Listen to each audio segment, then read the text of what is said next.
Today on an all-new Dr. Phil, she claims that she's an outcast. She says she's a victim. They say you spoiled her. Did her family abandon her? You're turning tricks every day, right? I had nowhere to go.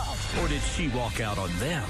You said I'm this manipulative liar. You are. You lie about everything. I stole your credit cards. I wrote bad checks. I smoked. I slept with boys. What am I lying about? Everything.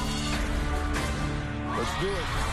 Have a good show, everybody. Here we go. This is a safe place to talk about hard things. Stand by, Dr. Phil. I try to be an emotional compass and point you in the right direction. In 5, 4. I am not giving up on you. Go, Dr. Phil.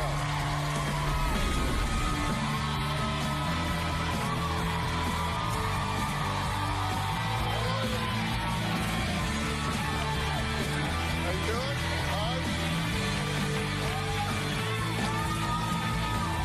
Okay, take a look at these sweet little girls.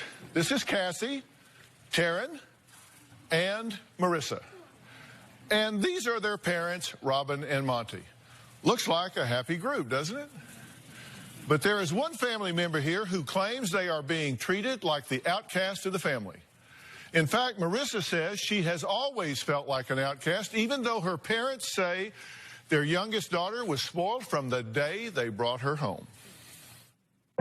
When Marissa was about 6 months old, she came here to live with my husband and I. My oldest sister was incarcerated, and she could not care for Marissa. Marissa was welcomed into our family, and we treated her just like the other three. She was the cutest thing growing up. We were extremely close. We had pizza nights, movie nights. She was our sister. She grew up in a very loving home. We're a very good family. We taught respect, say please, say thank you, respect your elders. We gave her a wonderful life and everything that she could possibly wanted. She had her own room. There was a pool in our backyard. I spoiled Marissa. I was trying to compensate for her not having her biological mother. My heart hurt for her. Marissa, she always did very well in school. Marissa was very smart. In the 8th grade, she was inducted into the Junior National Honor Society. We were so proud of her. Well, as it stands today, Robin and Monte have not seen or spoken to Marissa in about 3 years. She went from a sweet little girl to a teen in trouble. Marissa went from this bubbly little girl to this rebellious teenager. Most everything was a fight with Marissa. She would tell me, "You're not my real mother. I do demand respect. I'm your mom. I'm raising you. You need to respect me." She started getting into drinking and smoking and a little bit of drugs and hanging out with boys a lot, sneaking out of the house. She went from a straight A student to failing just about every class. I'm not really sure what triggered her to spiral out of control. We would punish Marissa. She was basically grounded. I would take her cell phone, and there would be pictures of her half naked. One time, there was a knock at the door. It was a police officer. Bring her home. The cops found Marissa and a boy having sex. It got to the point where we couldn't trust her at all. Marissa turned this whole house upside down. It was overwhelming. My parents never dealt with anything like this before. Marissa became this monster I just couldn't control. She never finished high school and she dropped out. My husband and I both told her, you need to follow the rules. If you don't like it, you can leave. Well, Robin and Monty said she left, and she left all right. And what she walked into was way worse than any parent could imagine. I found out that Marissa was putting ads as an escort. She has nowhere to go now. She is prostituting herself now in order to be able to survive. A friend sent me one of her online ads. And when I read the ad, I thought I was going to get sick. I couldn't believe it. I thought she was a full-time manager at a fast food place. I couldn't believe what I was seeing. What I feel about my little baby escorting is very hard for me to accept. When I found out, I was angry. I didn't want anything to do with her. I felt sick to my stomach. Through Facebook Messenger, she wrote to me, "I think about you every day." And I didn't respond. Marissa's behavior has been devastating. I'm absolutely embarrassed to call Marissa my sister. I really miss my little sister. I miss her a lot. As Marissa's mom, this is my worst nightmare. I'm afraid I don't want to bury her. This is my kid. I don't know how to fix it. That's why I'm here. Well, Cassie, I can tell before we even start, this is difficult for you. Yes. Tell me why. A lot of emotions. It's very embarrassing. It's very hard. I feel sorry for her. It's caused a lot of pain to me, to my family. Is she a victim here, or have you guys abandoned her when she hit a rough spot in her life? Or is it more than a rough spot in her life? It's more than a rough spot in her life. I don't believe she's a victim. Because she says she's a victim. I mean, you listen to her. I did. And I'm listening to her on tape. She's saying, you know, come on. I mean, it's like everybody bailed on me here. I clearly did make the best choices, but everybody just quit on me. And it's kind of like, look at this family. What one thing is not like the others? And it's her. She's saying, they're not my real parents, and I was treated differently. But you say, yes, you were. You were treated differently, because they say you spoiled her. That you gave her more than you gave them, that you treated her special, that you kind of overcompensated for her even. I overcompensated. I felt a little bad for her, and financially, Monty and I could do a little bit more at that point, but not to the point where she would be doing these types of things. What bugs you most about what she's doing? What's the most self-destructive thing she's doing right now? Escorting. She's going to kill herself. That's what I believe. I think the end result, if she continues her lifestyle, is she's going to die. You think she's just going to, you're going to get a call? Yes.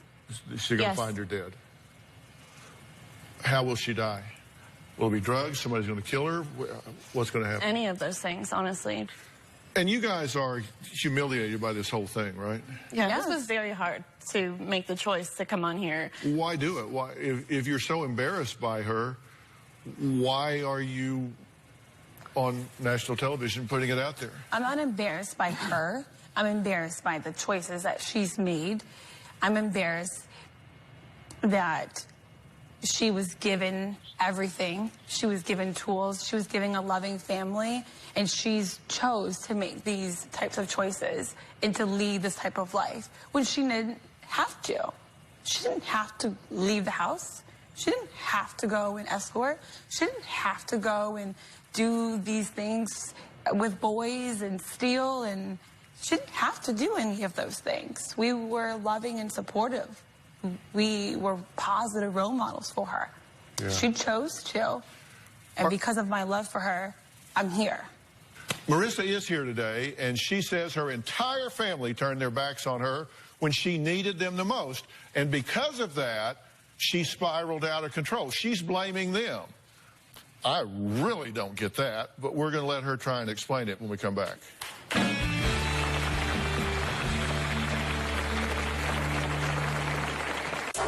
I was only my mom's child when I was on my best behavior.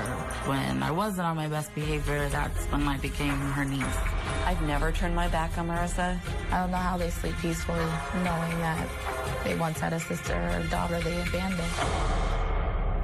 And later, I stole your credit cards, I wrote bad checks, I lied to you, I smoked, I slept with boys, I've been a prostitute. What do you think I'm lying about? Everything. Okay. Tomorrow on an all-new Dr. Phil. Winning the lottery changed our lives for the worse. you're saying he saw it as he won the lottery. She has money signs in her eyes. You make me sound like this evil person that's like, give me your money. I do not like her treated like you treat her. You won't believe You violated her makeup and lip gloss. how nasty this gets. I went to put it on, and I'm like, oh, my God. That's tomorrow. Marissa's biracial. Marissa's biological mother is white, and Marissa's biological father is black. As she got older, Marissa was very self-conscious. Marissa felt like at times that she didn't fit in.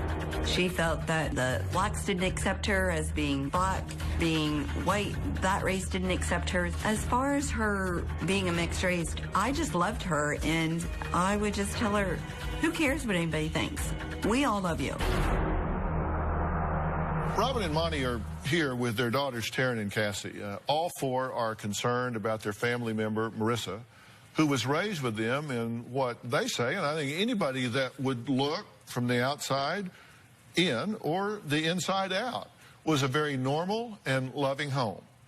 Marissa admits she turned to a dangerous life of escorting, and her family wants no part of it. I feel like my family just turned their backs on me because it was easier for them. I've never turned my back on Marissa.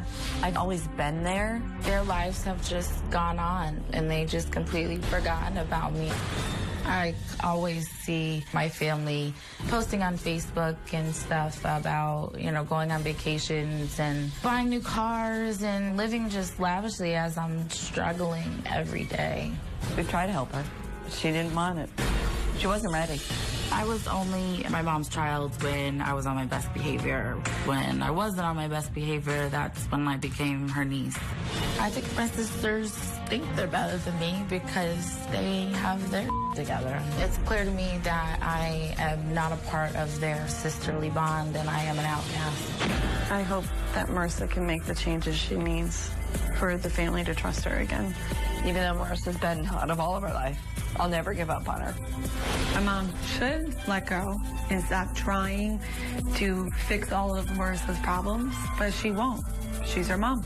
I don't know how they sleep peacefully knowing that they once had a sister or a daughter they abandoned. Okay, Marissa, I'm glad you're here. And who have you seen and not seen in what periods of time? None of them.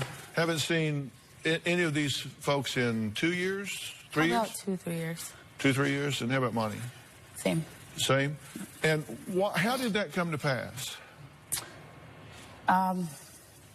Pretty much we just stopped talking, and I mean, I would connect with my mom on Facebook every once in a while, but everyone else just stopped talking to me.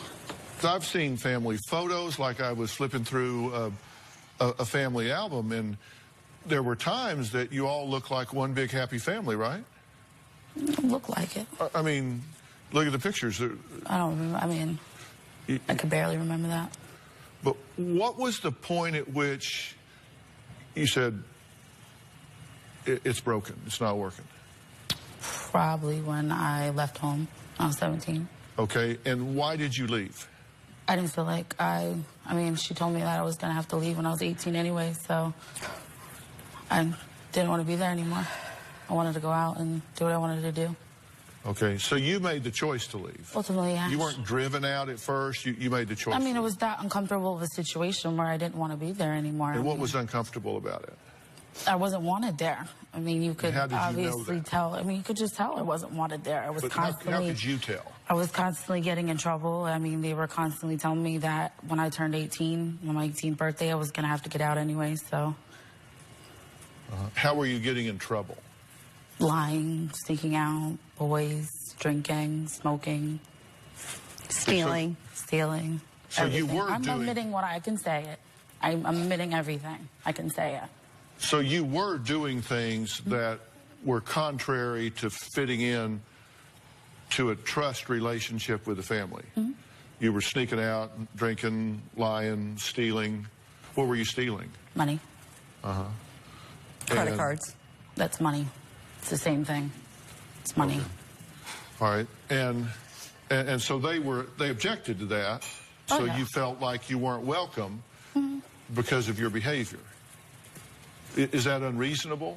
No, it's not. I'm completely unreasonable. They didn't push me to make the choices that I did, but there was things beforehand that definitely played in part of why I did the things that I did. Okay, what were those things? Like when I was raped when I was 13. That was complete. What? Can't even match the music. They can't even rap, they're just black producing. Now they wanna crack the new shit. They just wanna act, they done bath the new kids. They can't even match the music. They can't even rap, they're just black producing. They just wanna crack the new shit. They just wanna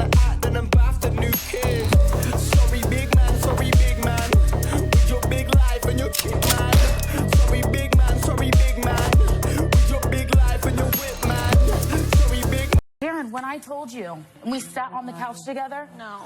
Are you kidding me? This is Are part you of kidding your me? your lies. And I explained everything. Are you serious? You were raped? Are you serious? And are you kidding me? We sat on the couch and you said, all right, we're going to get together and we're going to tell Auntie Robin together. No, That's we did not. Yes, I did. All right. That is a bold Why would I sit there and lie about it? That's your problem, Marissa. What's my problem? I'm not. What am I denying? Your problem is the lies, and you believe them. You believe them. Marissa, this is what I can't. I cannot. Question? Why would I lie about something like that? You lie about everything. All right. I'm lying now. Come on the show to come and lie. Do you honestly think if we knew that you were raped at 13, we would not do anything about it? Nothing was done about it. What did you tell them? I told him exactly what happened, that this man took me into the back of the woods. I had made a joke. I said, oh, I hope you're not taking me back here to rape me, and that's exactly what he did. Did you make up this story, like, on your way here? Are you serious? I am serious. Okay. This is all of it. No. Okay, did she tell you that? No, she did not. Did she tell you that a man picked her up, gave her a ride on a moped, took her to the back of the woods and raped her? No. And what did they say when you said that to her? What did she say? It was that brush shoulder to shoulders that I can't even remember what they said about it because nothing was done about it. Okay, well, we're going to find out what Marissa says Robin did that was abusive and made her feel worthless. We heard what she feels like happened when she reported a rape at age 13. We're going to find out what she says happened from Robin's standpoint that made her feel worthless. We'll be right back.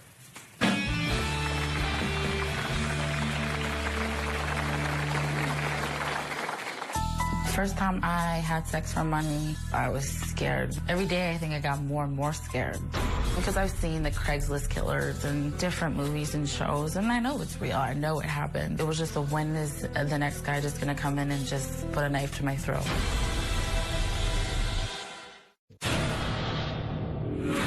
My mom was a bad mother. She never gave me love and compassion I think I needed. I was a good mom. I gave her love.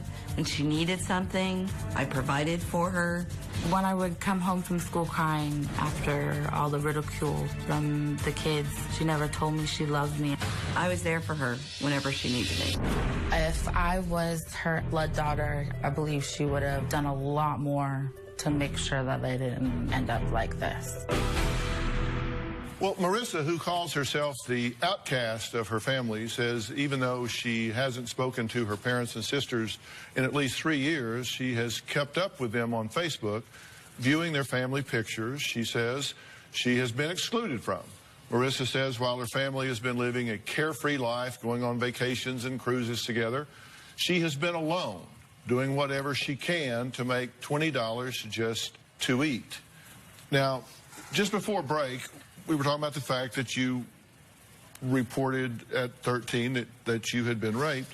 You said you remembered specifically sitting there telling Taryn because you were afraid to tell your mom about it. And you asked me, why did I wait so long afterwards to tell you? I act like I don't remember this conversation. I know this conversation. It happened, I told you, and I know I told you. You can sit there and shake your head. It's fabricated. Okay. So it has to be. You never. Just like you never put your hands on me. Just like you never did anything. Yeah, it's all fabricated. But I was just curious. I asked you what she said when you told her, and you said, well, I don't remember, just kind of brushed it off. But you remember telling her, did she get upset? Yeah, she did she got upset cry? and she did was she like, say, I really think we should tell Mom? Did she let's call the police? What did she say? We don't talk about, she said we should go tell Mom, and that's what we did. We got together, she sat right there with me. Taryn really spoke for me and kind of pushed me into telling her. So then the three of you went and reported this to your mother. Mm-hmm. So did they come and tell you? No. Okay. No, not at all. Marissa, stop. Not at all. Stop what? What am I stopping? So you don't remember her telling you this? You're shaking your head. What am I stopping? Okay, and you don't remember them coming and telling you? Absolutely not. Okay. All right. If I really wanted to lie, you think I would come on the show to sit here? You really think I would come on the show to tell people what I've done if I wanted to be a liar? I wouldn't have even come on the show. Marissa? I wouldn't even come on this show. You did, because you wanted me to pawn off because you didn't want to help me. You wanted somebody else to help me. How dare you? Okay. Do you see the text? Dr. Phil has all the texts. Yeah, and I'm you still and I a back and manipulative forth. liar, and I'm still a this. Okay. You never He said has that? all of that. I'm pretty sure your friend showed me some things you said just recently, that I'm still this manipulative liar. I'm not changing. You are. Okay. That's your problem. What am I lying about? Everything. Okay, everything. What's everything? Please explain everything. Let me use an example. Let me have an example. Did you lie about Monty being inappropriate? I never said that a day in my life. I never said he ever touched me. I never said that. Not you. Somebody else. I never said that. You believed all them, just like you believed them when I told you about going to see my father. You believed them. You believed my mother, and you sat there and you busted my lip because you didn't believe me. Why would I lie about meeting my father? Why? You lie about everything. There you go. I'm lying about everything. Did you tell CPS that your mother was beating you? Yes, because she was. She definitely put her hands on me. I smacked you. Yes, I did. And that's what I told you. Not beating you. Brush everything off. No, Marissa, you're a liar. Okay. Who stole the Durango? I did. You want to say that I did? I stole your credit cards. I wrote bad checks. I lied to you. I smoked. I slept with boys. What am I lying about? I would not have come on this show to lie. Why did you come? I need help. Every time you went to a new place, like a new family member's place, that was help. No, it wasn't. When did you ever offer me to come sleep on your couch? I didn't. When did you ever offer me to come sleep on your couch? When did any of y'all offer me to come sleep on y'all's couch? When you're done, I'll go. So your negative, harmful, poor choices fears for my safety.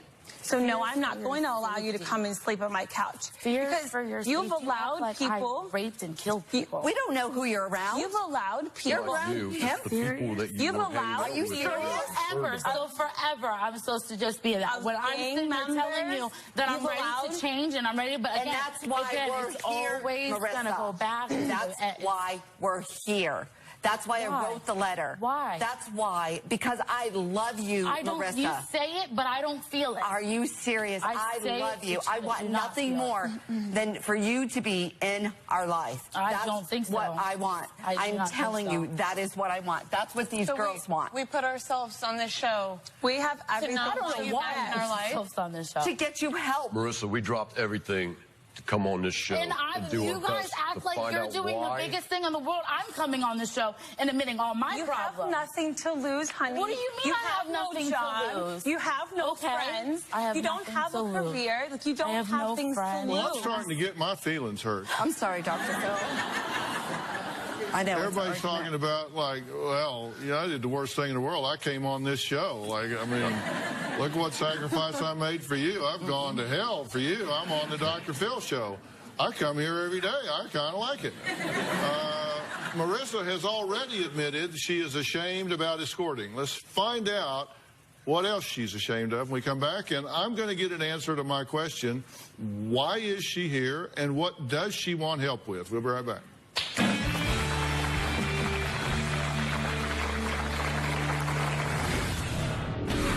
What was the constant fat jokes for? What was the constant calling me names for when I didn't even do it? What was I doing? Calling you names. What names?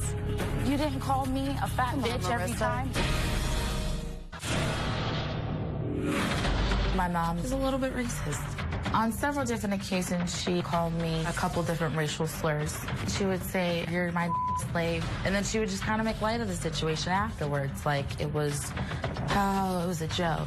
When I was a kid, I sagged my pants, and she would tell me to pull my pants up. I'm not a You're not ghetto. We don't do that in this family. I feel like she has her judgments against black people. Well, that was Marissa talking about the racial slurs. She says the woman she calls Mom, I was lied to, who is biologically her Aunt Robin, has called her in the past. Now, you say, yeah, I lied and stole and cheated and betrayed and did all these things. But you say it with bitterness and anger. I hear absolutely no remorse in your voice at all. I know the choices that I made, and I made them. You're a smart person, right? Me at a 4.0, you were in National Honor Society. I mean, seriously. But the thing is that's what makes me angry, because even then, I was still getting joked for my weight. I was still constantly getting yelled at. What was I doing when I was a kid?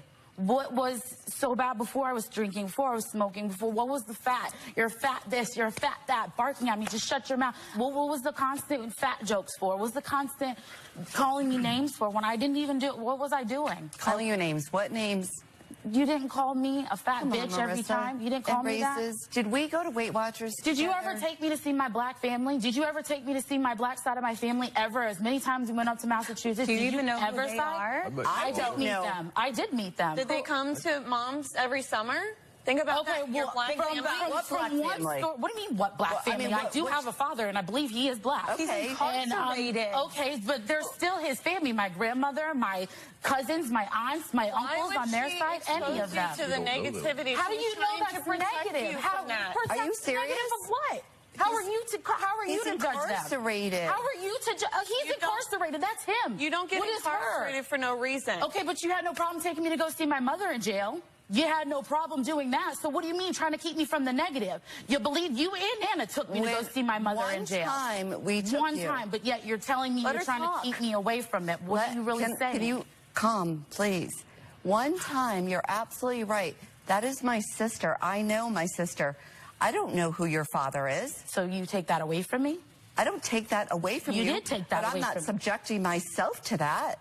No one said you had to. You could have. You just said that. You could have easily let me go and meet my grandparents or meet my other side of the family, meet some kind of black culture. You've never indicated any. Excuse me. Can I? Excuse me. Okay. Excuse me. What do you want? Do you want us? I'm sorry. I want to be accepted in the family. I mean, you sit there and say, yeah, we accepted you, but there's just numerous of times when I can sit there and remember saying, let me just get the sisters together, and then you'd let me come in. It was always me on the outside of everything. But then when we were at home, I was your sister, but when we go in public, you introduced me as your niece. When I was in front of y'all, I was your daughter, but then when you introduced me to people, I was your niece, and you had to go in and explain the whole story that went along with it. I don't want that. I want somebody that's going to be there no matter what. I'm not sitting here saying I want to come live on your couch and for you to take care of me and give me bukus of money. But I'm saying you should have just, I don't know, sent me to a rehab, just made me go to a rehab center, do something. Do something. You spent all this money to go on vacations and do this as I'm sitting in a crappy-ass hotel just getting bit up by bed bugs and having this man and this man and this man. Again, I'm not blaming you for the choices of what I did, but I had nowhere to go. Again, you haven't talked to me. You sit there and say I'm this manipulative liar, but you haven't sat here and talked to me in 3 years. You see what I'm doing, but again, what do I do? What can I do? I'm sitting on the street. I have no other choice. Someone get a full-time, do this on your own, but it's not that easy.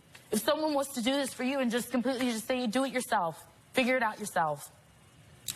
What do you do? I'm very smart. I love working. I love going to work. I love going to work, and I want to go back to school. But again, how am I going to do that and pay for this $1,700 a month hotel room? How? Can I say something? I just found out what you were doing. No, you didn't. You've known from almost 3 years ago. Can I comment on that? You've known from almost 3 years ago. Y'all can do this at the break, because you don't need me for this. I started to have a conversation with her, and y'all wanted to start bickering again, and you really don't need me for that, so we're going to take a break.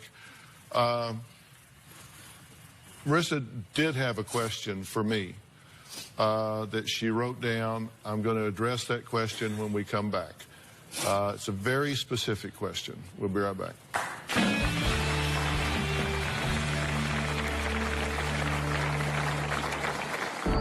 My mom told me my biological mother made wrong choices in her life and ended up being in jail. If I don't get help now, I just feel like I'm just going to be in the same path and the same things are going to keep repeating itself. Tomorrow on an all-new Dr. Phil. After her husband hit the lottery, he would say, you're not entitled to anything. Things got nasty. You violated her makeup. I went to put it on her. I'm like, oh my God. That's tomorrow. When I think about myself, I feel ashamed. I feel like I shamed family. I feel like I let myself down. I feel like I gave up on myself. I want to stop looking at myself in disgust. I want to stop looking in the mirror and crying. Day after day, and I was the only person to talk to you. The only one. How dare you? No matter what I've done, how dare you? And I sat there, and I still was on your side, and I still never turned my back on you. I didn't ask for anything from you. You couldn't even respond. Nothing. Nothing. This has continued through the break, and we're back now. Marissa did have a question. She said, am I fixable and worth helping, or am I a lost cause? And I took that as a pretty legitimate question on your part, because I think people realize that we all feel like at times we get to a point where we say, you know, it's too late. Look, I'm the incurable optimist. I'm absolutely the incurable optimist. I just think that it's never too late. I think you can always make a choice to turn things around. But I also am a realist. Life has momentum. And when you've got momentum in your life like you do, because, I mean, we don't need to dress this up. You're hooking. And you're turning tricks every day, right? 15, 20 guys a day? That's a horrible, horrible existence for you. My heart breaks for you that you're devaluing yourself that way. Particularly when I know how capable you are and how smart you are. And I also know, despite the fact that you have trouble seeing and receiving it right now, how loved you are. These people love you. And I know you can't receive that right now, but even Monty, he loves you. Your sisters here love you. Your mother loves you.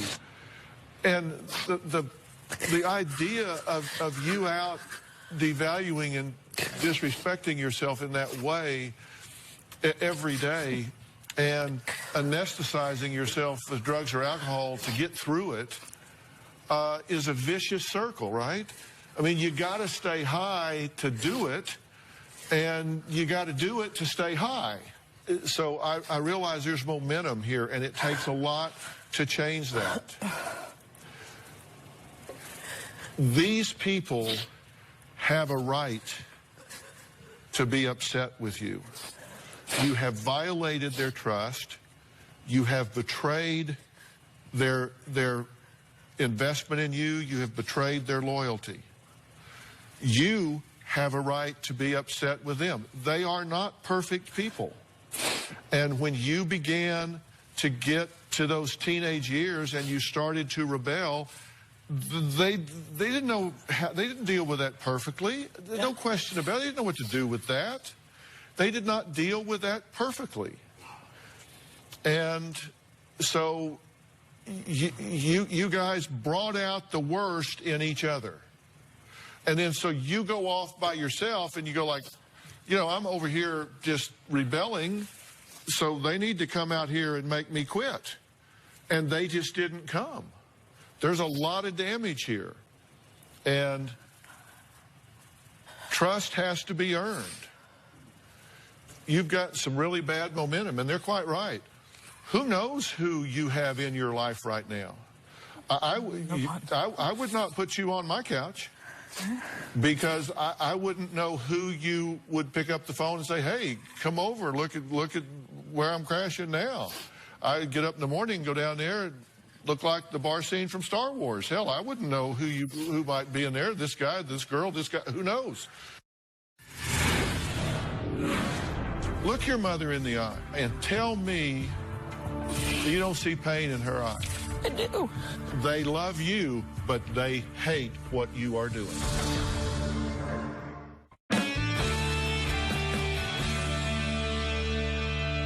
I think that this family is broken. Look her in the eye. Look your mother in the eye.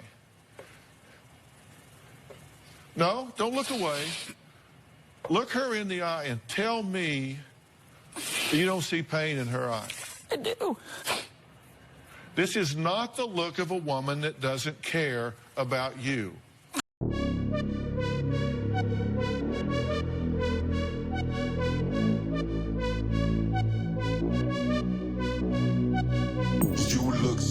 International. Girl, what's your name? I have to know. Ain't no one else in your lane. Let's fill this car with gas and go. No hesitation, I'm on it. If that's the way that you want it, that's cool with me, so let's ride. Let's go somewhere that you lie. That doesn't mean she's not so mad at you she could pinch your head off of you, because she is and she could. She has every right to be mad. Yes, she does. I'm not taking any of those rights away from you. Yes, she does. But through that, there's one thing I've learned a long time ago, and this is a truth you can count on, thank God, because I'm probably the most flawed man you may ever meet. You can love someone and not love everything they do. And this is the perfect example of it. They love you, but they hate what you are doing. You love them, but you hate some of the things they're doing, right? You think they have been uptight bitches. I mean, you're seriously, right? You think, you know, what are you, little Miss Goody Two-Shoes? Come off your high horse. I'm still your sister. You act like, ooh. Well, listen, you gave them a pretty good ooh moment. Okay? I mean, I did it to my life, though. I never... Yes, but you did it to them, too, because they're invested in you. They have invested in you. They love you. They care about you. And then when you go off, it reflects on them. It's their failure, too, because they're asking themselves, like, well, what could I have done? Why didn't I see? Why didn't I recognize? This has affected everybody. And you come out here and you have one strategy in your life, and that's get them before they get me. You come out here like this. That was not why I came on the show, to get them. That's how you came on the show. It may not be why you came on the show, but it's how you came on the show. And people get that way when they're under attack. And you're here under attack because you are attackable. You are doing some really bad things. And those things need to stop. Mm-hmm. You need to be pulled out of that life, and you need to get your feet on the ground. You need help at so many different levels, and believe you me, it is above their pay grade. Yeah. It is above their pay grade. There are mental, emotional, social, and lifestyle issues with you. You need a restart and a relaunch.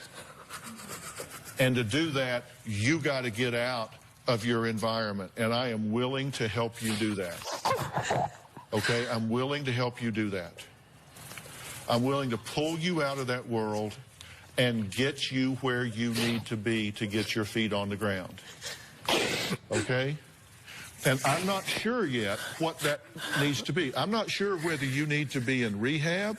I'm not sure whether you need to be in some type of inpatient program to get you reacclimated. I don't know. I need to have you carefully and thoroughly evaluated. And then you know what I'm willing to do? I'm willing to use all of my resources. And the good thing about being Dr. Phil on the air for 13 years with the #1 show in television is you do have lots of resources, because I've made all these partnerships all throughout the world with the top resources in the world that I can bring to bear for you. And are you worth it? Well, all I can tell you is I am willing to use my best resources on you.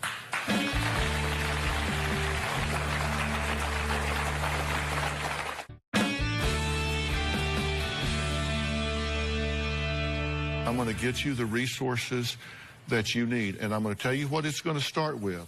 I'm yanking you out of your world. Oh, I'm cutting all ties. You're not going to say goodbye. I'll call you. Nothing. You're going to unplug from the internet. You're coming off of all of your websites. I'm going to take your cell phone and stomp it into a million pieces and get you a new one with the number nobody has. You're going offline.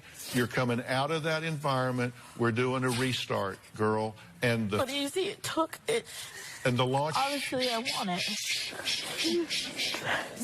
My dad taught me never miss a good chance to shut the hell up. Okay? This is one of those.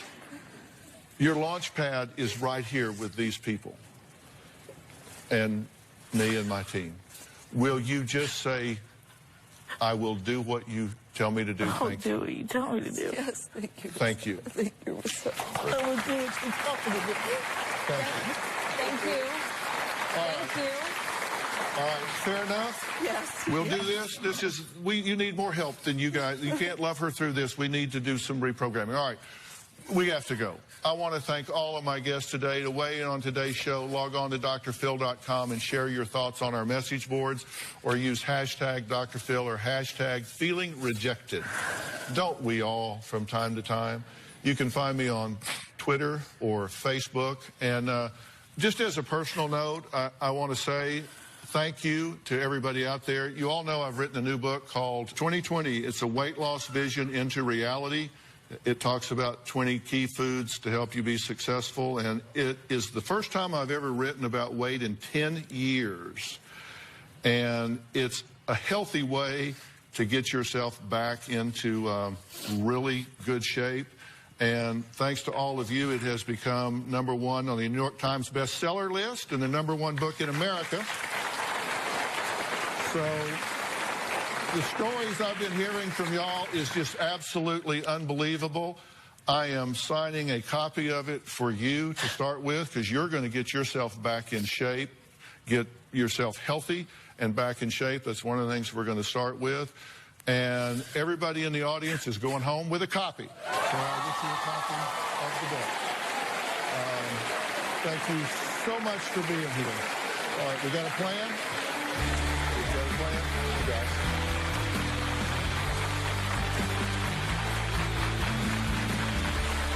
Thank you.